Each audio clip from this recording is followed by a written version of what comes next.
Nearly 3 months ago, I came to the Senate floor for the first time to support President Trump's nomination of Brett Kavanaugh to the United States Supreme Court. Here's what I had to say at that time. Quote, Judge Kavanaugh is among the most distinguished and most influential judges in the Supreme Court in the entire country. The Supreme Court has adopted the positions in his opinions no less than 11 times. He has authored multiple dissents that ultimately prevailed in the Supreme Court.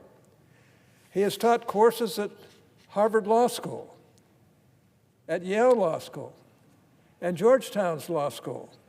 And it bears mention, liberal and conservative justices alike have hired his former clerks, which shows the respect he has across the ideological spectrum. Truly, Mr. President, there is no one more qualified and more prepared to serve on the Supreme Court than Brett Kavanaugh, unquote. A lot has transpired in the last 3 months. We've received and reviewed more documents for Judge Kavanaugh than for any other Supreme Court nominee in our nation's history. We've had 5 days of public hearings.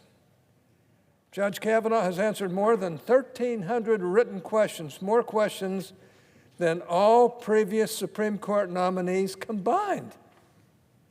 We've had protesters in halls and hearing rooms and elevators. We've even seen the miraculous return of Spartacus. And, Mr. President, we've had the lowest, most vile, most dishonest attempt at character assassination that I've ever seen in my whole 42 years service in the United States Senate. We may never know who leaked reports of Dr. Ford's allegations to the press. We do know that it was someone in the Democratic orbit. This was followed by the most appalling smear campaign imaginable. No accusation was too heinous, no claim too far-fetched. My Democratic colleagues like to pretend that Judge Kavanaugh's understandable indignation at last week's hearing was a reaction only to Dr. Ford's allegations, but of course, that's not the case. In the days immediately preceding that hearing, Judge Kavanaugh was accused of drugging women, of sexual assault, and even gang rape. As Judge Kavanaugh told the committee investigators, it was like the Twilight Zone.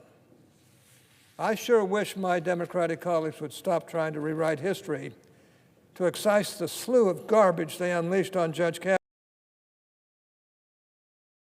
Kavanaugh and the American people.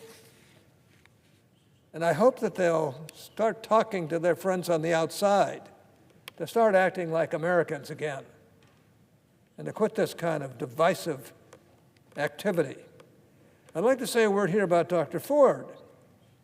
It's clear now that we'll never know what happened 35 years, 36 years ago. Dr. Ford offered a moving account of what she says happened between her and Judge Kavanaugh back when they were teenagers. Judge Kavanaugh, in turn, offered a forceful, impassioned rebuttal of her claims. Some have criticized Judge Kavanaugh for being too forceful in his response. Interestingly, almost without exception, these critics had announced their opposition to Judge Kavanaugh even before Dr. Ford's allegations were leaked to the press. So let's not pretend these critics are neutral observers. And in any event, Judge Kavanaugh's indignation of what he clearly believes are false and unjust accusations was both understandable and, in my view, entirely proper. Dr. Ford's allegations are serious. If true, they should disqualify Judge Kavanaugh from serving on the Supreme Court. But neither Dr. Ford, nor her attorneys, nor any member of the news media has been able to provide any corroboration for her claims. To the contrary, every alleged eyewitness or partygoer that she has named has either denied her allegations or failed to corroborate them.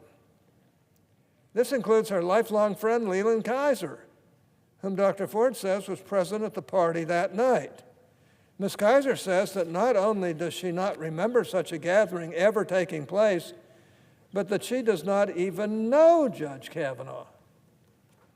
Questions have been raised in recent days about certain elements of Dr. Ford's testimony. She says she first told others that Judge Kavanaugh had attacked her around the time of a house remodel to add a second front door to her home. But permit records show the door was added 4 years prior to her first alleged mention of Judge Kavanaugh. She testified she'd never given advice on how to take a polygraph test. A former boyfriend of hers, however, disputes that statement. Dr. Ford has also offered inconsistent accounts of when the attack took place and how many people were present at that party. There are other aspects of her story that are also confusing. She does not remember where or when the attack took place, but she remembers with crystal clarity how much alcohol she had consumed. This appears to be the only fact unrelated to the alleged attack that she is able to recall with certainty. Dr. Ford also testified that after the attack, she ran out of the party. The location of the party would have had to be some distance from her home. She was too young to drive, so she would have had to have gotten a ride home. But she does not recall who drove her home. And given that this was long before the era of cell phones, it's unclear how she would have contacted someone to come pick her up after she ran out of the party. Even more puzzling, her good friend, Ms. Kaiser, apparently never asked Dr. Ford why she disappeared from the party. Now, given that there is no corroborating evidence for Dr. Ford's claims, all we have to go on is her story. Although not dispositive, the questions and inconsistencies and puzzling aspects that I have just outlined call into question the reliability of her account. This is simply not enough, Mr. President, to conclude that Judge Kavanaugh is guilty of the heinous act Dr. Ford alleges. Against the thinness of Dr. Ford's accusations, we have an entire lifetime of good works and honorable public service by Judge Kavanaugh.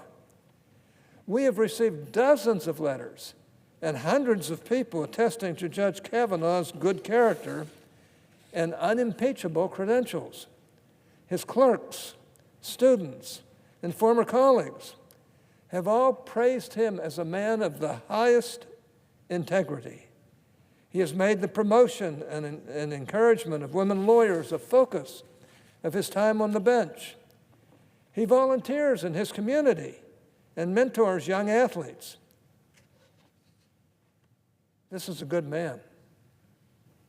What Dr. Ford alleges is entirely out of character with the entire course of Judge Kavanaugh's life.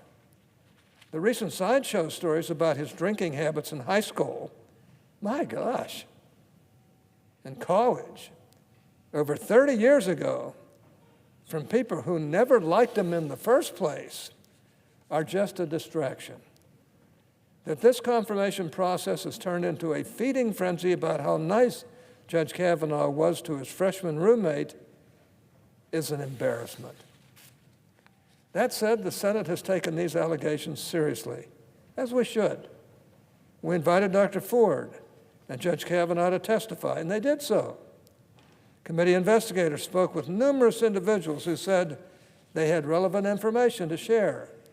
The committee also took statements under penalty of felony from the alleged witnesses Dr. Ford named.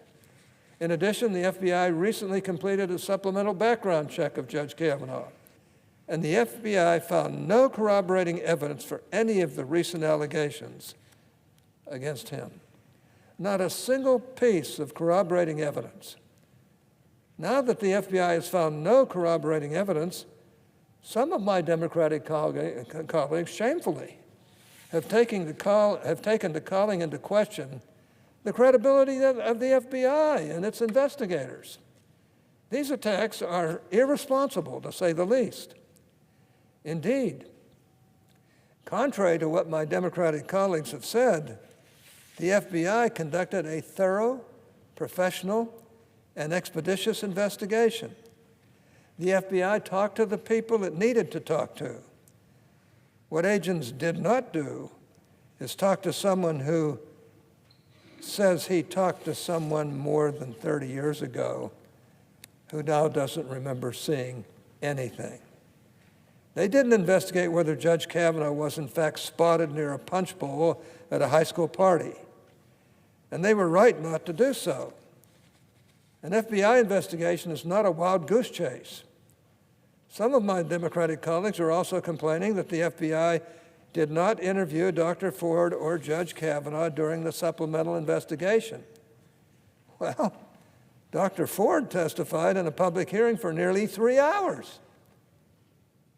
She told the committee that she had given us all of the information she could remember. The FBI does not need to repeat questions that have already been asked and answered, particularly when a person has already said she shared everything she can remember. Judge Kavanaugh likewise testified publicly at the hearing. He also spent several hours answering questions from committee investigators under penalty of felony on several different occasions. He has been thoroughly interrogated under oath in public and in private about these allegations. Some of my Senate Judiciary Committee colleagues made the unfortunate choice last night to smear Judge Kavanaugh with yet another piece of innuendo. 8 members of the committee sent a letter in which they incorrectly implied that the 6 previous background checks on Judge Kavanaugh contained information concerning sexual improprieties or alcohol abuse. In so doing, they took advantage of rules to protect the confidentiality of witnesses to score cheap political points. Although we should all be disquieted by my colleagues' unscrupulous conduct, the American people can rest assured that no such information exists. If it did, Democrats would have raised it before now. Of that, we can certainly be certain. Indeed, Mr. President, after weeks of nonstop mudslinging and attempted character assassination by Senate Democrats and their media allies, no one has been able to find any charge against Judge Kavanaugh that sticks. And you can believe they've tried. Boy, can you believe they've tried. This has been the worst example of the Washington smear machine that I've seen in all my 42 years of Senate service. So we're left back where we were before this whole sordid saga began. Judge Kavanaugh is eminently qualified, unquestionably qualified, to serve on our nation's highest court.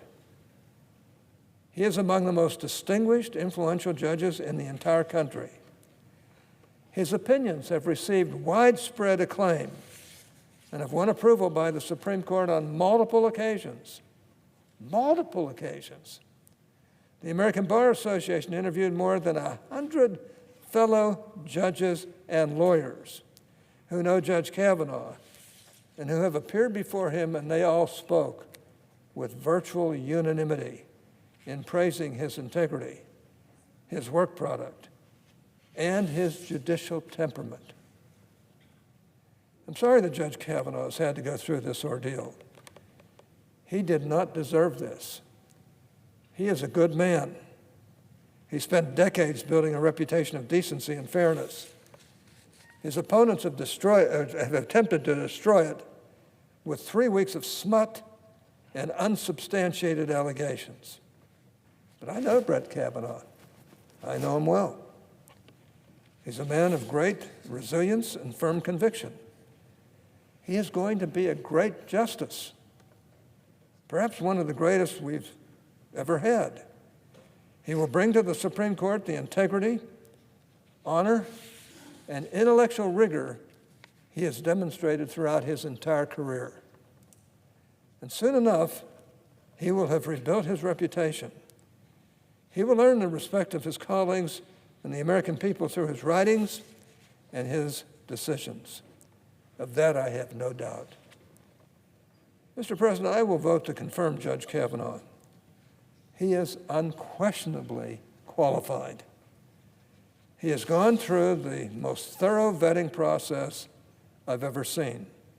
Hundreds of thousands of documents produced, 5 days of hearings, 7 FBI background checks. We know what we need to know. The American people know what they need to know. It's time to vote. It's time to confirm this good man to the United States Supreme Court.